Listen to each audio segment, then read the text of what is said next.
Okay, we are live, baby, but we must let it breathe. Hang tight. We're going to fire this podcast up proper.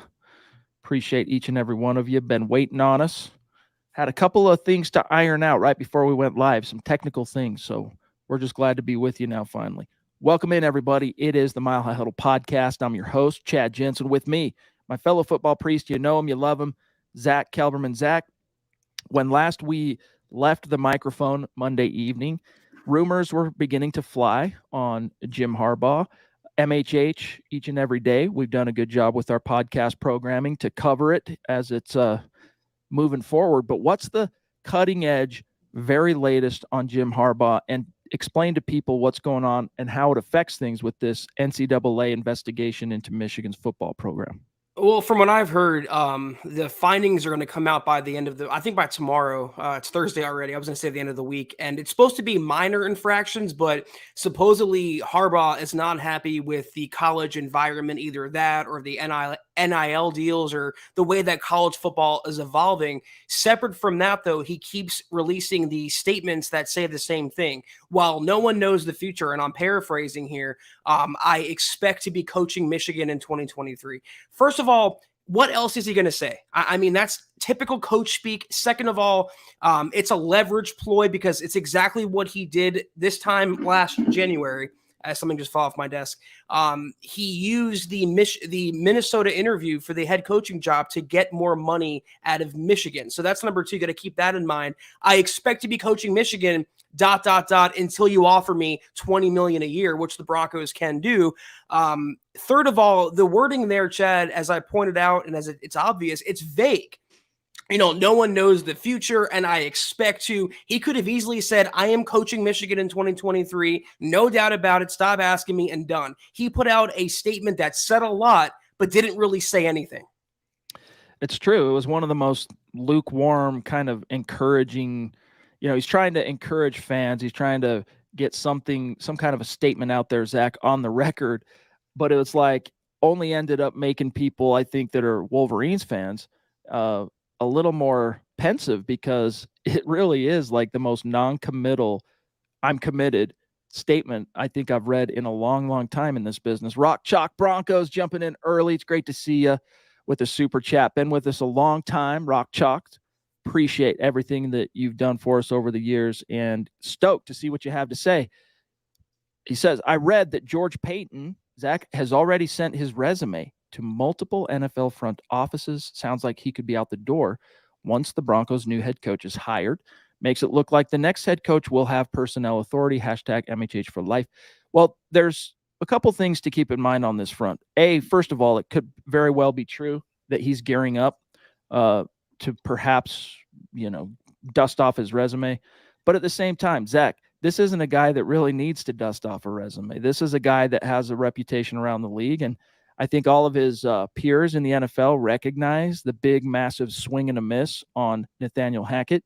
They're probably questioning highly what happened with Russell Wilson. But at the end of the day, George Paton, if he were to be fired by the Broncos because you hired Jim Harbaugh and he wants final say, or Sean Payton or whatever, George Paton, Zach, he might not find immediately another GM job, but he is not going to have a problem finding a front office job anywhere in the NFL. His phone will ring almost immediately, whether it's as a player personnel guy, VP of this, VP of that. He's especially astute on the pro personnel side of things, but as we know too from his 2-year resume as a draft artist in Denver, dude knows the draft quite well. Something tells me that if he were to be fired or let go, whatever, by the Broncos, he'd have a job in Minnesota in about 2 seconds in some capacity under Rick Spielman, assistant GM, head scout. Spielman's gone. Or that's right, the new GM there. Yeah, I'm just saying, I mean, like you said, his talent scouting, his draft acumen, he'd have a job in the NFL front office pretty quickly. But I haven't heard that rumor. And I don't think that rumor will get out. It's way too premature because the Broncos have no idea, based on what we know, what Jim Harbaugh is doing or Sean Payton's doing. And there's no guarantee that if they hire one of them, that Payton would be forced out. If you take Greg Penner at his word, Penner said he's going to lean on George Paton throughout the coaching search process. So I would find it hard to believe that on January 5th, before one interview has taken place, that George Payton's already has one foot out the door. It doesn't seem like something he would do. Albert, by the way, love you, big dog. Good to see you in the chat tonight. Another legendary figure in our community. Zach, you brought this up. It might have been Monday, might have been Sunday. I can't remember exactly when you said this, but it was one of our more recent episodes. And you're explaining how oftentimes when a GM is jettisoned, it comes right on the heels of all the draft stuff, right? That happened in 2012 when John Elway officially went from just being vice president of football operations to firing Brian Zanders after the draft and then assuming the general manager mantle as well. So there's a precedent for that, Zach, in Denver. The reason I bring that up is the Broncos, whoever it is that gets hired, it might be Harbaugh, it might be Paton, it might be someone else who demands final say, control over personnel, but that person doesn't necessarily want to also be the general manager. So they might have the final say. They might have the, let's just call it veto authority on any kind of a personnel move, Zach. But like if I'm Jim Harbaugh or if I'm Sean Payton and I'm looking at the prospect of perhaps coming in and taking over the reins with the Denver Broncos, and part of my ask is I want final say on personnel, but I'm not trying to grind GM while I'm also grinding head coach. If I could keep if I'm Batman and I could keep a George Payton caliber Robin around, I'm going to do that without question. Yeah, that's a really good analogy. And, people point to Bill Belichick as being the head coach and GM, but that setup is so rare in the NFL, and for good reason, because like you said, no coach wants to have double on their plate. Even in San Francisco, we all know that Kyle Shanahan has more control than John Lynch, but John Lynch is still there in a GM capacity. And they also have, last I checked, former Broncos executive Adam Peters in their scouting department. So the more hands on deck, the better. But yeah, if they were to fire Payton, he would go through the scouting process, the pre-draft process, the combine, the workouts, and he would be part of the draft. And then him and his scouting department would probably be let go. But that's a bridge that we haven't crossed quite yet. Guys, lots more to get to tonight. We're looking forward to it. There are a few choice morsels, some choice nugs from the rumor mill that we've got to break down. But we also want to unveil something we've been working on over the last year, figuring out how we wanted to present this. And we decided just to make a really cool, what we think anyway, graphic to give some props, to give some clout to the 2022 list of Mile High Huddle Super Chat superstars that are on the Mount Rushmore of 2022.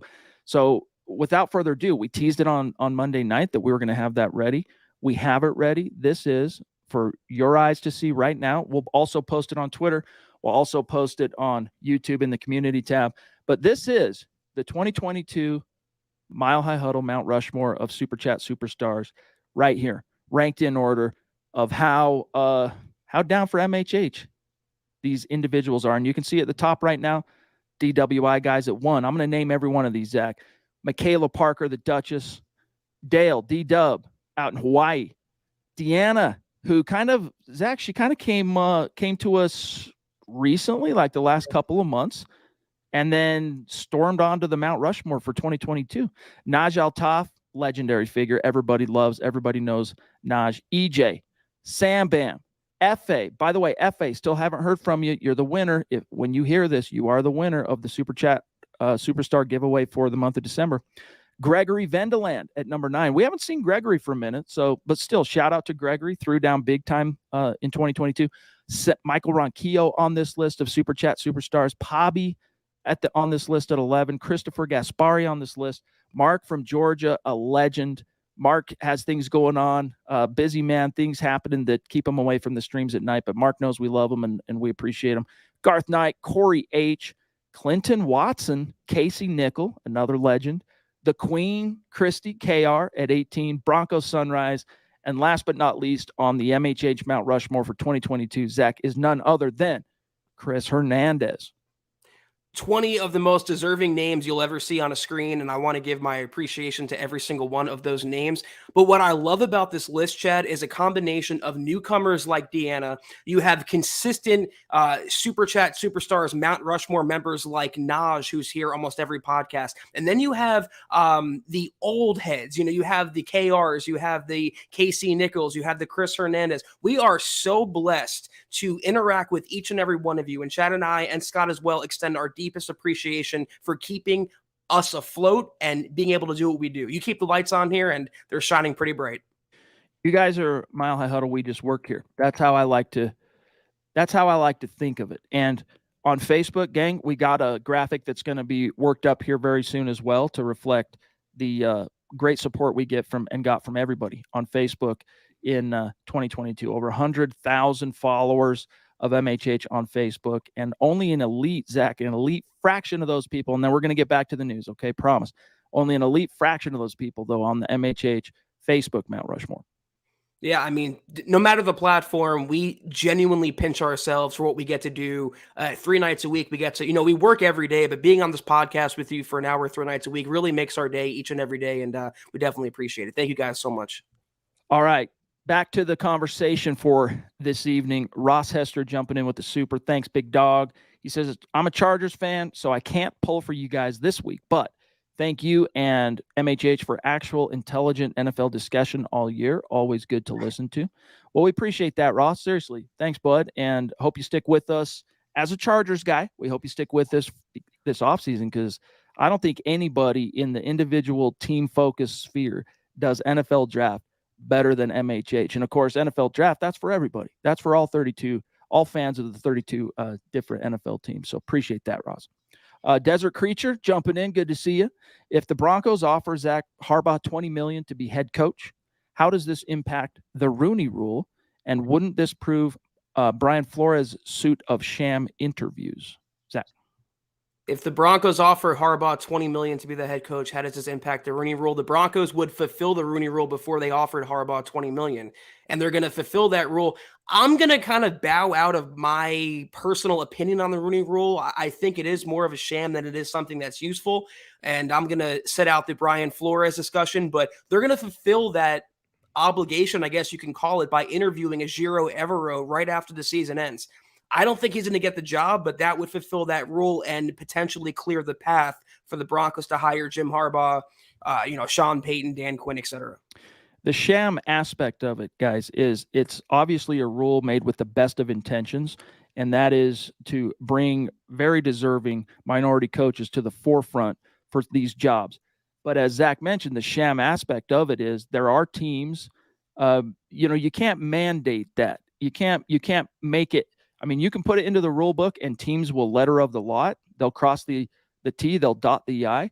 But it's just like what Brian Flores said. I don't think it was apropos or the veracity of what he said about the Broncos specifically was true, but it can be used as it's simply hey, we want this guy, but we also have to fulfill the Rooney Rule. So let's make sure we get in our one interview or whatever of a minority coach.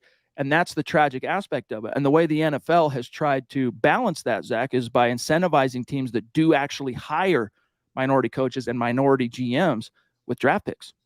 My thing is, though, if there wasn't that rule, then there'd be outrage over that as well. It's a no-win situation for the NFL, and there is some benefit to it, I guess, on the surface. But as Brian Flores exposed, it's really just a de facto obligation by most teams. I still think, though, by and large, and this isn't me trying to defend the NFL and these billionaire owners and whatnot, but I do think in the NFL, it's about who is the best player. It's about who is the best coach. It's about who is the best GM. It is a merit-based business. So if those coaches, they might sometimes need a rule like this to get their foot in the door and get that full focus for an interview. But I still think by and large, the deserving coaches each and every year are the ones who get hired. White, black, whatever the ethnicity or race, whatever it is of that individual. Gina, thank you for jumping in. Appreciate you. She says, hope you're all doing well and having a great Thursday night so far. Hey, you too. Is also, we connected with you on Twitter, which was fun to do. Garth Knight jumping in. So at 14, I am the Cortland Sutton of Super Chatters. No, your effort is a lot better, Garth, than Cortland's.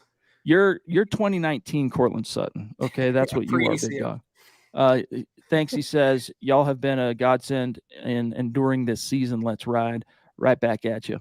So, Zach, the nuts and bolts aspect of how this is going to unfold. Let's say the Denver Broncos reports are true and they're gunning hell or high water for Jim Harbaugh. There are reports that that the Broncos are on Harbaugh's list, but their third priority behind, and this is in order, Carolina, Indianapolis, then the Denver Broncos. Now, how much of that you want to believe, I leave up to you. What separates the Broncos, obviously, from those two teams? Two things, Zach. Rich ass owners. In fact, the richest owners in the NFL. And then also the fact that of all those teams, there's only one that has a semi-proven quarterback. And I only say semi now. It's almost a joke to myself that I have to say semi-proven. But the Broncos do have Russell Wilson. And I think Jim Harbaugh, as a former quarterback himself and a guy who has coached quarterbacks a long, long time, and a guy also, Zach, for what it's worth, competed against Russell Wilson early on in Russ's career, those 3 years or so before Jim Harbaugh left the NFC West. I think he understands that it was kind of the perfect storm, the perfect crap storm that hit Denver that saw Russell Wilson regress. Get to the bottom of it, figure it out. I don't think he's a coach that's looking at Russell Wilson through the lens of the latest meme that's trying to attack him or tear him down.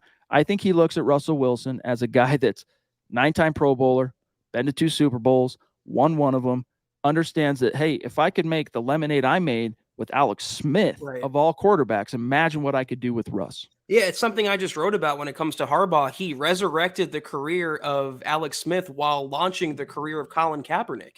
And if he can do both those things, just being that hard-nosed, grizzled coach who puts players in the best positions to succeed, I have no qualms that he can hold it down with Russell Wilson if he were to become the Broncos head coach. But that report that you mentioned about the Broncos being in third, that was via his longtime friend, some author, and I don't give an F what that guy has to say. All I care about is the money, because that's what speaks loudest right now, Chad, and it speaks loudest always.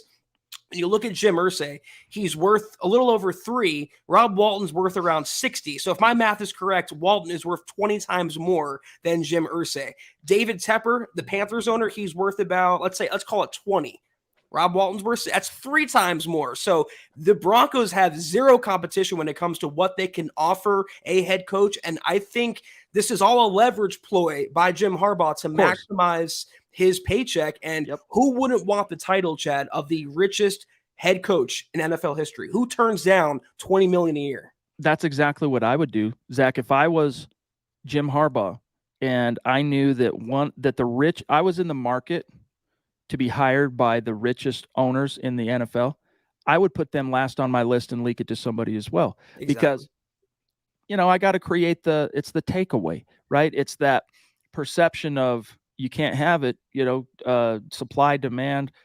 Let's drive that price up, baby, because I'm not all that interested in becoming the Broncos head coach / highest paid head coach potentially in the history of the National Football League. So I would do something similar. It's a smart tactic. It doesn't mean that the Broncos are actually number 3 on his list. It's that this is the perception he's trying to create for himself in the media, because, the Broncos will have their channels. They'll be communicating with the Harbaugh camp directly, but at the same time, it all adds up. Yeah, and we have Jay Kozad in the comments saying that Harbaugh is making about $7 a year at Michigan right now. So if you're offered a chance to triple your salary and jump back to the NFL and kind of make a name for yourself with Russell Wilson, against whom, by the way, he coached twice a year while with the 49ers. He knows Russ pretty well. Maybe that's the biggest selling point here, is that mantle and the title of becoming the richest head coach in league history and resetting the market completely. Lawrence says, and thanks, Lawrence. Good to see you, big dog. When we unveil the Facebook MHH Mount Rushmore, I have no doubt Lawrence is going to be on that list. He says, hey, guys, I'd hire Rich Bisaccia. He had a 7-5 record in our division and was a special teams coach, something we've been needing to improve as well. It's killing 2 birds with 1 stone on a proven winning coach in our division. I understand the spirit of what you're trying to say here, Lawrence, but I just don't see Rich Bisaccia, in all honesty, being the guy that's going to come in and resurrect Russell Wilson and resurrect the Denver Broncos. I don't want to take anything away from what he did as the interim head coach in Vegas last year, but there was kind of a lightning in a bottle, let's face it, component to what he was able to achieve. And not to make Mark Davis out to sound like some kind of a football hiring genius, but there was a reason that Bisaccia wasn't even really in the running to be the permanent head coach after last season. Yeah, Lawrence, this is so 2022. The Broncos had their chance last year after firing Vic and after losing to Bisaccia firsthand. They could have interviewed him. They didn't. He went to Green Bay to run the special teams there, but I don't see that as a possibility at all. The only special teams coach that I would even consider hiring full time is Jerry Rosburg. That guy impresses me every single time he opens his mouth. So get this. Jim Harbaugh, Zach, is potentially on the brink of becoming the NFL's highest paid head coach now and probably ever when it happens. But right now, as it stands in the NCAA, this is according to the great research of Mr. Producer himself, Scott Kennedy, who says Harbaugh is 12th in base salary at $7 million per year. 4 coaches in the NCAA made more than $10 million to start the season. So he's about to, the irony here, Zach, that I'm getting at is he's about to become the highest paid head coach in NFL history, and yet he's 12th right now in the NCAA. So it's just, it's a weird business, right? Football. That's until Sean Payton signs his coaching deal. And the rumor is he can get 25 a year. So that's why I think Jim Harbaugh is strategically positioning himself to get the most money while he can. But in terms of the non-financial factor, what he's done in college, and I don't profess to follow college overly closely like I do the NFL, I think he's kind of tapped out there. I think he's done what all he can do for the Michigan program. He turned them from a bottom dweller into a powerhouse nationally. Couldn't get over the hump, but I think now is the time to jump back into the NFL and go for round 2. David Kilgore, what's up, buddy? Appreciate you, big dog. Still love your YouTube profile pic. It's one of my personal faves in our community. Been with us a long time. He says, have you guys heard any info on the new stadium plans, and is there any chance for an indoor stadium? I'll tell you. So what happened was December 14th, we didn't really report on it, Zach, because we were so consumed with the news cycle. It was a busy December for MHH. But the Broncos announced more than $100 million in upgrades to Empower Field at Mile High. And I'll read just a little snippet of this press release from the team. Quote, the enhancements, which are scheduled to begin in the offseason and be completed before the start of the 2023 NFL season, include dramatic improvements to the video boards, premium hospitality areas, technology, concessions, the Broncos team store, and elevators. The Metropolitan Football Stadium District approved $12 million in funding for the project, and the remainder of the cost will be assumed by the Broncos, with G4 financing approved today by the NFL. So they're going to upgrade the video boards, premium hospitality, technology, concessions, Broncos team store, elevators. You're not getting a new stadium per se anytime in the near future, but they are going to dump some money into making it a little bit more modern experience compared to some of the newer stadiums out there. And I think fixing some of that fire damage from last year as well. Some of the mid-level club seating got burned up pretty badly. So yeah, they're going to make the stadium a little more modern, but they're spending all this money except what matters the most. That's the product on the field. No fan really cares about having more concession choices, not having just a hot dog or popcorn. They want to see Russell Wilson throw touchdown passes. They want to see the head coach look competent in Denver next year. That's the number one agenda, but you have to handle the off-field business too. FA, bro, a Mount Rushmore caliber super chat off the top rope. Thank you, FA. And I don't think you've heard this yet, FA, but you won the December super chat giveaway. All right, you finished top 5. You ended up with the randomly selected raffle. You've got a Broncos jersey of your choice coming your way. But first, you got to shoot us an email, milehighhuddle@gmail.com, with what Broncos jersey you want, and then your shipping at the size, and then your shipping address. And just remember to peruse the team site first before you tell us what it is you want, because we've had experience here in the not too distant past where we go to order it, might be a little bit more of an obscure player or jersey or whatever, and it's not available. So you won. Congrats, bro. Appreciate you. Send us that email. He says, hello, guys. Happy New Year. Right back at you, brother. I think FA might have just woken up from his New Year's Eve celebration, 4 days later. But definitely good to see you, FA. Congratulations on winning. And, you're a Mount Rushmore superstar for a reason. Definitely appreciate all you contribute every single podcast. Garth Knight again. Thank you, big dog. He says, I've said it before and I'll say it again. No matter who the next head coach is, I need Jerry Rosburg in that building. Preach. Zach, it's crazy. The fans this dude is earning through, what is it now? A little more than a week on the job, week and a half. Because he's an adult, because he's competent, because the Broncos haven't had that in their head coach since Gary Kubiak, and he just gives off the right vibe. So yeah, I mean, I'm not going to say a blank check, but he definitely has a job in any capacity he chooses for the Broncos next season. He's an asset on the coaching staff. He's an asset to anyone in that building. I'm a huge fan of Jerry Rosburg now. Zach, I want to bring something up here on this front from Diamond Rattler. He says, no way I would offer a head coach $25 million a year. Too many egos on every team. Now, the ego comment aside, how much is too much, Zach, to pay a head coach? Well, I was thinking to myself just then, what's the difference between 20 million and 25 million? You're resetting the market either way. It's stupid money to pay anyone per year, let alone a coach of a football, a game. But I don't know if you're dead set, if you have enough conviction, if you think that coach, in this case, Sean Payton at 25 can get you over the hump and you're worth 70 billion, then why not cut the check? It's not our money they're spending. So what do we really care too much about it? This is a fair point from Mr. Producer. He says, Scott does. The money actually helps balance the egos when the players are making more than the coach.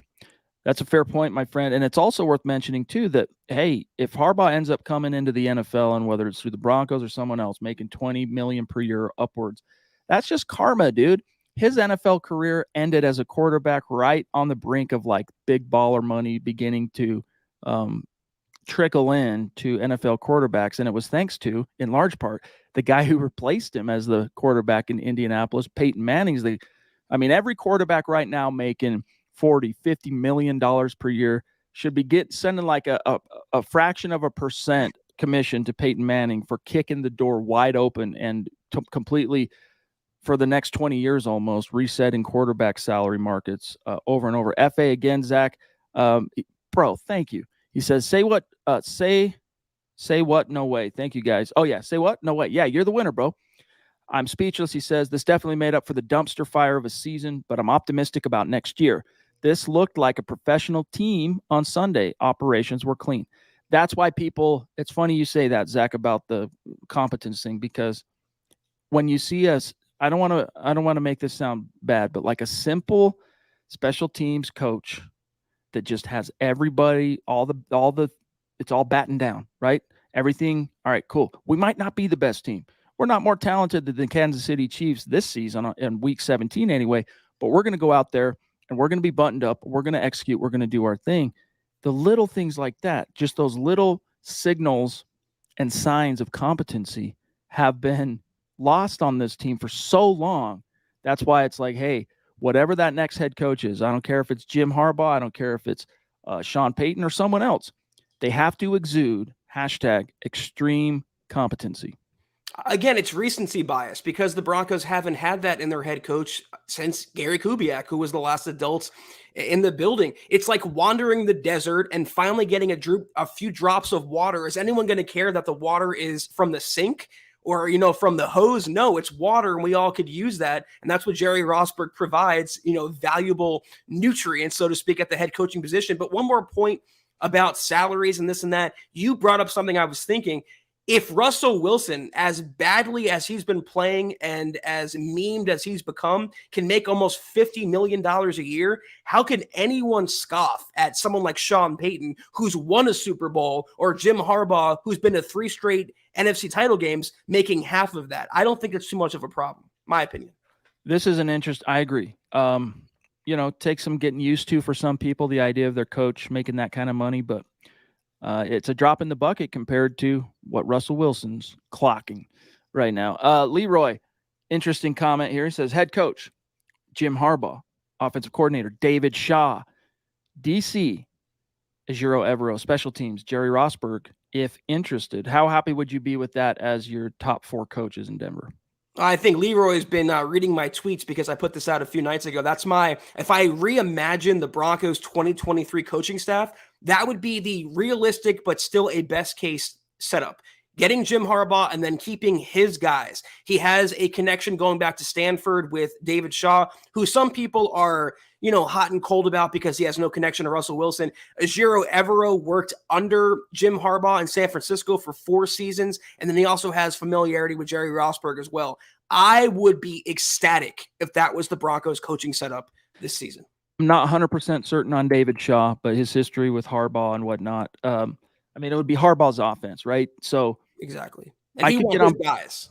Right. I could get on with that. But there's also the reports that are increasing, Zach, that don't completely discount or scoff at the notion of either way. Like if Harbaugh's hired, he's got history with Fangio. That's who captained the defense for him in San Francisco. If Paton's hired, we've already heard that he wants Fangio as his DC. And there are reports saying don't be surprised if Fangio actually bucks recent custom and returns to the team that fired him as head coach as a defensive coordinator, so long as the money is right. By the way, Phil, good to see you, brother. Appreciate you. Thanks for stopping in, bud. I didn't have Vic Fangio returning to the Broncos on my 2023 bingo card, but here we are. The Broncos are paying his salary, so why not have him work for them in some capacity anyway? I'll believe that, though, when I see it. Vic Fangio is a pretty prideful, egotistical guy, and I don't think he'd come back to the team that fired him a year ago, but we'll see. Especially if George is still in the building. Right. It's weird because how often, Zach, in their 1 year together, did we hear from both guys about how much they get along and how good buddies they are? But when the chips were down and push came to shove, the guy doing the pushing was George. The guy getting shoved out the door was Vic. So, words are relatively meaningless. This is where you get phrases, gang, like coach speak, GM speak. It's PR, right? It's PR. Taylor, appreciate the super chat, big dog. He says, is Greg Dulcich the only safe tight end next year on this roster, Zach? Albert O would be under. To me, you might disagree, Chad, but the Andrew Becks, the Eric Tomlinsons, the Eric Sauberts, they are all extremely replaceable. You can find those guys any time of the year as a veteran or a rookie or whoever. I'm looking at bona fide players who can help the Broncos passing offense. Greg Dulcich is definitely tight end 1, but I'm still intrigued by what Albert Okwuegbunam, the announcers finally got his name right, by the way, when he suited up last Sunday, what he can do given the opportunity. And I love Jerry Rosburg for, as he said, getting in his ear and pushing him to become better because the talent is there. The physical attributes are there. You got to put it all together. And I'm still hopeful that Albert O and Dulcich could be that 1-2 combination that can exploit the middle of the field. But in a more generalized answer, I would say Dulcich is the only guaranteed safe tight end going into next season. Correct me if I'm wrong, Zach, but the only 2 tight ends that are currently on the books in 2023 is Dulcich and Okwuegbunam, because the Erics both signed a 1-year deal. Andrew Beck was re-signed on a 1-year deal. So any tight end that saw meaningful action this season, with the exception of Dulcich and Okwuegbunam, they're probably gone, or at least their future in Denver is contingent on what the next head coach thinks of them. But I'd be interested in keeping Saubert around on a veteran minimum. The other Eric Tomlinson, didn't see enough from him to give a rat's so much. He was supposed to be this big blocking animal, and tape didn't reflect that for what it's worth. Dan. And then Andrew, by the way, Andrew Beck, he's a solid guy to have that can do, as far as the versatility, can do both fullback, tight end. But he was hurt a lot this year, dude.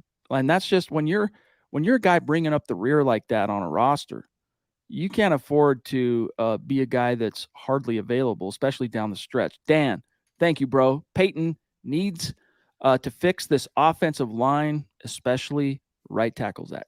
That's number 1. I've been beating that drum for 5 years now. Get a bona fide right tackle that you can develop that could possibly be elite and not settle for Band-Aids at that position. Hopefully, after the $245 million investment in Russell Wilson, they learned you have to protect your quarterback. But I'm not stopping there, Chad. The goal, the priority of the offseason, I don't care who's running the show, whether it's Jim Harbaugh or George Paton, get a right tackle, get a left guard, get a center, and maybe even a left tackle. They need to go all in on the offensive line in the next couple months. I think they will, but it's going to be contingent on what that next head coach, what their vision for the offense is. But yeah, I think if nothing else, Zach, this season, and who knows, I expect it to be George Paton that ends up, making these picks and being the guy that's trying to put the dent in the universe to fix the O-line. But if nothing else, it had to have been like painfully obvious. If it was painfully obvious to us, painfully obvious to fans and media that the Broncos O-line is utter trash. Okay. A lot of injuries. I get it. But still, this is a trash unit. All right. George Paton has to see that. Don't you think he's got to see the forest for the trees here, Zach? And then we'll grab Garth. Why don't you ask Russell Wilson, who has 3 separate injuries this season, a lat, a hamstring, and a concussion? And I know he brings some of the hits on himself, but the O-line has done him 0, and I count them 0 favors. I have never seen a line allow pressure as soon as the ball is snapped. I've never seen a quarterback get sacked as soon as the ball reaches his hands. That's the situation that Russell Wilson all too often was facing this year. It has to change, number one. I mean, even your big baller veterans that are supposed to know which way the wind blows and how the bread gets buttered. Graham Glasgow in the clutch, chips are down, 4th down. This is where you pull out all the stops and you just let Chris Jones kind of slide past you like it's nothing to sack Russell Wilson and end the game, end your team's hopes. Little things like that, it's like, dude, what the Sam Hill? Garth Knight. Again, big dog, he says, I would welcome Vic Fangio back like I'd welcome back Mr. Cotter if it means Harbaugh's the head coach in Denver, Zach. I get that reference. That's a good one, Garth. Yeah, I mean, there are sour grapes from Vic Fangio's departure, and I'm sure on his end as well, but you talk about a possible pairing of Harbaugh and say what you want about Vic as a head coach, but he's a pretty good DC. So you'd be getting an offensive mind and a guy you're familiar with as defensive coordinator. It's hard to really poo-poo that too much. Let me ask you something. Whatever hard feelings, and then we'll grab FA, whatever hard feelings you think Vic might have towards Broncos brass, is it more oriented toward John Elway or is it more oriented toward George Paton? I'll tell you who it's oriented to. The guy no longer in the building, that's Drew Lock. Because what did Vic Fangio say right after his last game before he was fired? He goes, you need a quarterback to win in this league. And that was a shot at Drew as much as it was a shot at Teddy Bridgewater. So maybe with Drew now gone, Vic Fangio kind of can heal those wounds. Exercise that demon. Right. And then maybe he'll remember to send Drew a birthday card next week. Or at least remember what his birthday is. Yeah. FA, bro, thank you so much for your generosity and support, big dog. He says, if you want the best, you got to pay for it. Remember, when Patrick Mahomes was signed to a $45 million a year, that looks like child's play now. So what if we reset the coaching market? Instead of F them picks, it's F that cash. Go get Harbaugh or Paton, swing big. Yeah, and what's even more poetic, sweet, whatever about it here, FA, is that it's no skin off of the resources the Broncos have available to compete. In other words, F them picks. Hey, that was a big baller move they opted to make. It worked for the Rams, but it did cost them with actual assets that are limited, right? It's a limit. Your draft picks are limited resources in the NFL. Your salary cap dollars are limited resources in the NFL. And it's all fair. It's all equal, and it's all spread out the same amongst NFL teams. But what can give an NFL team the edge is that cash on hand and that ability through its, well, not only through how profitable that individual team is, although it's the profit sharing in the NFL is the reason there is such parity. I digress. NFL owners, Zach, that's the great leveling field. When you have the richest owner in the NFL who writing a $25 million per year check for the next 6 years, it's nothing. That's just the wealth of Rob Walton, all right, the primary owner. You look at the billions that are owned between his son-in-law and his daughter. You look at the billions and untold hundreds of millions that are then owned by the other members of the minority ownership group that ultimately comprises, Zach, the Walton Penner ownership group. I mean, no NFL team right now can touch that with the Broncos. And this is where fans are going to see how having such a wealthy ownership can level the playing field for the Broncos. I mean, who else has Condoleezza Rice on their staff to send in Deal Team 6 to negotiations?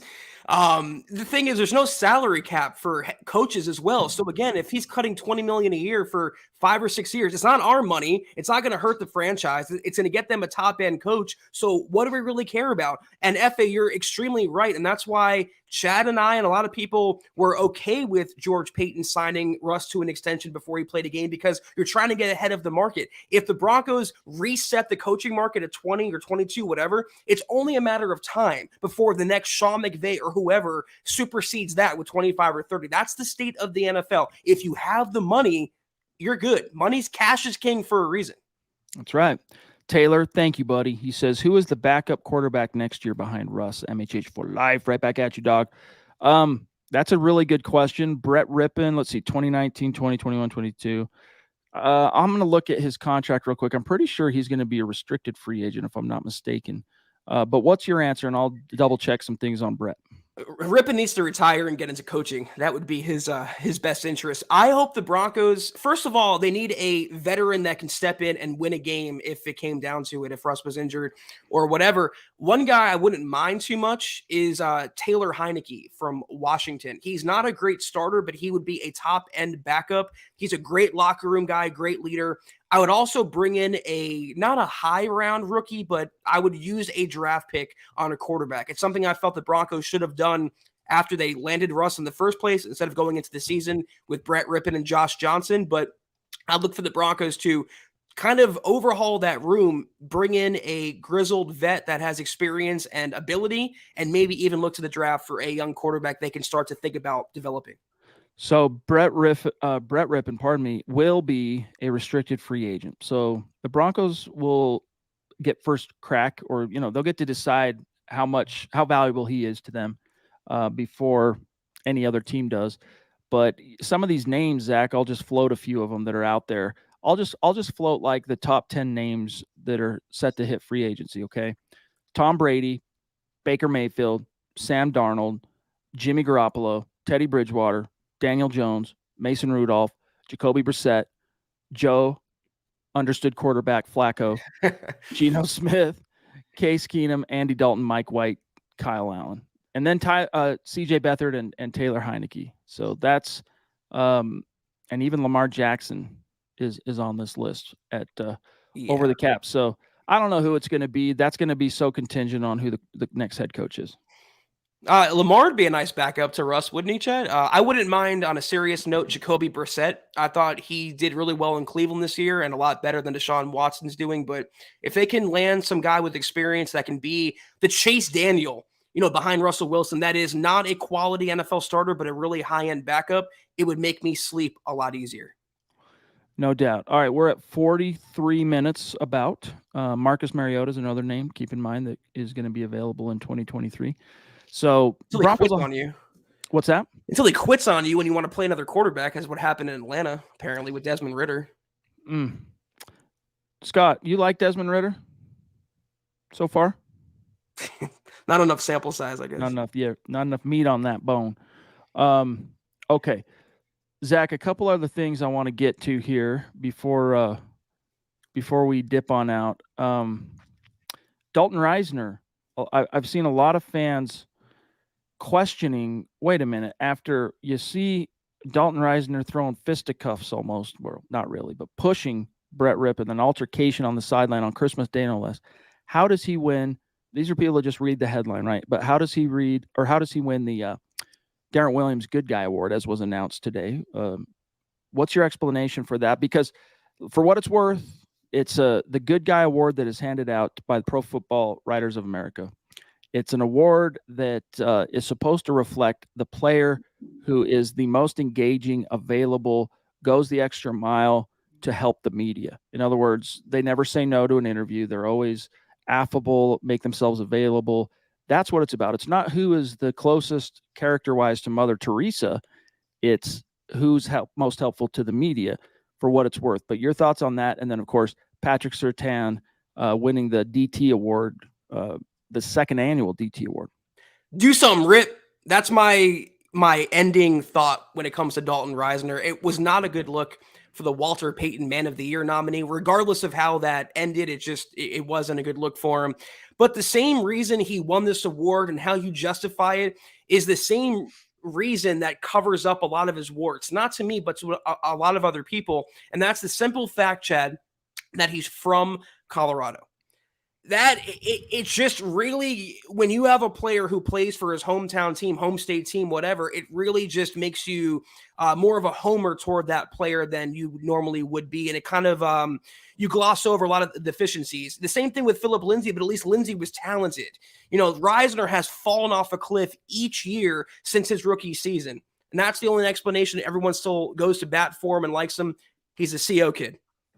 Well said. FA, bro, throwing down. Thank you, my dog. This is just one small part and parcel of why this man is a Mount Rushmore Super Chat superstar. He says the ownership group probably has 20 million in their glove compartment in their cars. They'll swing big, and they seem ready to open the checkbook if need be. It's time, pardon me, the Broncos swing big. If Hendon Hooker is available, do we draft him? Zach, what do you think?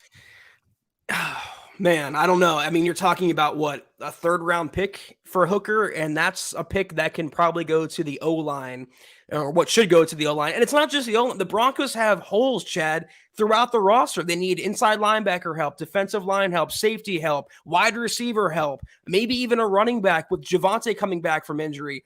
I don't know that I would do that. I would pick up a quarterback in the 5th or 6th, or as a UDFA, I would ride it out with Russ in 2023. And then if you have a bad season, you own your first pick in 2024. And guess who's coming out then? Caleb Williams. I do. There's a lot to like, though, about Hooker, especially the fact that over the last, let me do the math here. Over the last 2 seasons, or his 2 seasons in Tennessee, right? 58 touchdowns thrown, Zach, to just 5 picks. Now I get it. It's college. It's a different animal, but it is the SEC. So give the man some credit. But you know, if it's a 3rd round pick, Zach, I'm not sure exactly what his draft stock is. Is that what you're hearing, 3rd round? I don't think he's a 1st rounder, and the Broncos don't have a 2nd. So I'm just being realistic. If it was a 3rd, I don't know if you pull the trigger. I see. I got you. Okay, Victor, thank you, big dog. He says, outside the O-line, which is obvious to fix, what position group is next up needs to be fixed? I'll throw a couple out there, Zach. Edge depth. Yes. And it's kind of like it's a rock and a hard place. And thank you, Victor, for the super chat, because you invested some serious team resources in the position over the last year. You paid Randy Gregory, and you used what was your first draft pick in 2022, ended up being the last pick in the 2nd round, but it was Denver's first pick on Nick Bonito. And guys, after the trade of Bradley Chubb, the Broncos had next to 0 edge pressure. You know, some games they did okay in terms of setting the edge against the run, but like as far as consistently impacting the quarterback and forcing him to do things he doesn't want to do, the Broncos didn't have that. And even when Gregory, Zach, returned to the lineup ever so briefly for a couple of weeks or whatever, he seemed like a shell of himself. And I'm sure a lot of that has to do with the knee not quite being back to a hundo. And then, of course, just the rust associated with being on ice for 9 weeks. But it would be, to me, figuring out how to get a serious upgrade. And maybe you look at free agency to complement Randy Gregory, because you can't count on Nick Bonito turning the corner in his development as a young pass rusher. You hope for it. You expect it to a certain degree because you always go into any endeavor expecting success, but you have to hedge against it just in case. Same goes for Baron Browning. I have a shocking development for you, Chad. Bradley Chubb is hurt with the Dolphins already. So I think he has a wrist injury. I think the Broncos still made out extremely well in that trade. I'm not mad about it at all, even though, like you said, the edge pressure has fallen off. I've just got one line. Play stupid games, win stupid prizes. That's right, baby. But I think a larger portion of the lack of edge success has to do with who's in front of them, and that's the defensive line. Ever since Draymond Jones went down, it hasn't been the same with Deshaun Williams and Mike Purcell and DJ Jones. He battled injury as well. If you enhance the DL, if you get more production out of them, I think the edge players get better. And that's another thing. If you let Draymond walk, who's going to be a free agent, if you let him go elsewhere, you're going to need to maybe look at restocking the defensive line. Beyond that, wide receiver.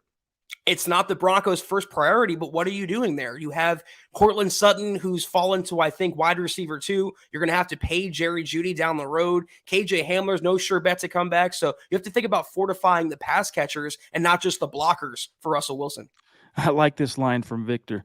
First thing I want the new head coach to do is walk in the locker room and slap Russell Wilson, then hug him. Then we heal. Hey, Russ, whoosh, come here, bud. I don't know. I'm trying to picture it. I know what you're trying to say here, but in the spirit of what he's trying to say, Zach, they do need a head coach who can talk real from a superior, or at least not, well, definitely from a superior in terms of authority posture than Russ, but a guy also who Russ views that way. And I don't think anyone other than Harbaugh or Paton is going to have that kind of clout with Russ. So if he comes in and in a in a way, let's say emotionally slaps Russ and dresses him down and maybe tells him, look, things weren't what it needs to be. Even if it's just like, hey, let me show you how bad you sucked last year. Why did this happen, Russ? Why did that happen, Russ? And kind of bring him low to build him back up. There's only 2 guys, I think, that have the clout that would resonate perhaps with Russell Wilson, unless maybe Dan Quinn also has, because of his ties and been around Russ in the past. Maybe you could throw him in that bucket, but I only see really Harbaugh and Paton having the swagger, the wherewithal to engender that level of trust, belief, posture with Russ. First of all, after Hackett, I don't want to even hear the word hug associated with the Broncos coach. They need a hard-nosed, more of a disciplinarian than they need someone to be everyone's best friend. And Harbaugh could be that coach. He's the guy that's going to come in and hopefully treat Russell Wilson as he is, which is one of the 53, one of the guys. No separate private office, no parking spots, no big entourage. You are part of the team, even if you're the highest paid player on the team. But something to keep in mind as well, Harbaugh's a former quarterback. So who can relate to what Russell Wilson is going through better than Jim Harbaugh, and also someone who coached against Russell Wilson twice a year, as in the case of Jim Harbaugh? That's why I think he's the 1A here, Chad. Peyton was a quarterback too, for what it's worth, but he couldn't even crack the league. He was a guy that tried out for the league, and the league said, yeah, thanks, but no thanks. And he looked around pretty quick after a year or two and said, this is predating Kurt Warner, but I'm not going to try the Kurt Warner thing. I'm going to go into coaching. Jim Harbaugh was a bona fide, I would say he was like I'm dating myself a little bit here. Scott, tell me if you agree with this. As a quarterback, he was like a fringe level franchise considered guy. Had that kind of perception in Chicago initially, and then definitely was viewed as at least the understood guy in Indy until things started crumbling. And then they ended up going, okay, we got to find a better option. And they ended up with the number 1 pick, and it was Peyton. But Harbaugh has more NFL credibility, more credibility as a former quarterback. I guess what I'm trying to say here, Zach, because of his history actually playing in the league a good long while. Yeah, and then you have, as much as I love Sean Payton, he's the type that's going to go to Jimmy Buffett concerts on the weekends. I don't see Jim Harbaugh doing that. I see Jim Harbaugh grinding film, coming into the building saying, listen, Russ, this is my team now. This is how it's going to be. I'm not Nathaniel Hackett. I am the adult. I'm in charge, and this is what you're going to run. That's what they need. That's what he needs. He needs some structure. He needs some rigid coaching to get him on in the second half of his career now. Guys, we're about out of time. Zebulon jumping in with the hashtag make Russ great again. Indeed. Let's see. MRG Murga. I don't know. Careful. It doesn't quite ring off the tongue, but yeah, that's the thing is, and this is something that I half believe George Paton on when he said, look, our next head coach hire, it's not about fixing Russ. Well, yeah, it is. Because if you don't fix Russ, I get it. It's about fixing the whole team, because the team as a whole has plenty of warts, Zach. But if you don't fix Russ, the ultimate destiny, I mean, it's an albatross around the team's neck if and unless you fix Russ. If you fix Russ, all of a sudden you get back to some of the age-old, we'll call it football physics, which are a bona fide franchise quarterback is the tide that raises all ships. And suddenly the lengths that you have to go to fix these other spots, you don't have to go to as far or deep lengths or whatever, because your quarterback has been fixed and he's elevating the whole situation around him. Perfectly said, Chad. That really was. I just want to say they can convince themselves or try to convince themselves it's not about fixing Russ, but anyone knows the team will go as their quarterback goes. Same with any other team. Look at the Jets, for instance. You can have an elite defense. You can have a good leader at head coach, but if you don't have the quarterback, you're going to be a middling team. So yes, fixing Russ and maximizing Russell Wilson's ability is number one on the agenda. Guys, as Albert is reminding, don't forget to like and share while you're with us. At least like the video, especially if you're on YouTube and Facebook. We might not agree on every take, but if you respect the effort, like the video. It's a small thing, guys, that you can do. Right now on Facebook, those are bunk like numbers. We got to get those numbers up on the likes. YouTube, a little bit better, but come on, guys, if you're in here with us, like the video. We're about out of time, but one thing I want to tease here, guys, we have some exciting news on Saturday. Okay, we have a new podcast getting rolled out here at MHH, and we're returning to the 7 days a week podcast platform that MHH. We're proud of that, Zach. For how long? Almost 3 full years that we had a 7-day-a-week podcast here at MHH. Not necessarily our podcast, right? But every night, 6 p.m. Mountain, didn't matter what day it was, you got a podcast. That returns. I'm going to tease it. I'm not going to tell you exactly who's going to be on that pod, but it's a great tandem. One guy most of you will know quite well from the podcast land here at MHH. Another guy, some of you will go, oh yeah, this guy. Heck yeah, it's going to be dope. So make sure you are tuned in for Saturday night on all the MHH social channels, 6 p.m. Mountain, 8 p.m. Eastern, because the new podcast gets rolled out and it's going to be dope. We'll have an announcement on it tomorrow. Big things coming in 2023, y'all. Trust on that. But shall we get out of here, Zach? Say goodnight to everybody. Yes, we shall. That was the Mile High Huddle podcast. Thank you so much for tuning in with us.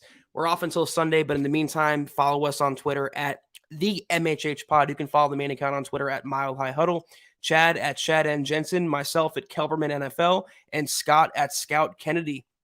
If you guys want some merch like you see us rocking, go to huddleuppod.com and check it out. I promise you it's good stuff. And also facebook.com/Mile High Huddle Pod. Be sure you're liking that page, following that page. If you haven't, guys and gals, go to Apple Podcasts. Leave your football priest a 5-star review for a chance to win some of that merch each and every single month.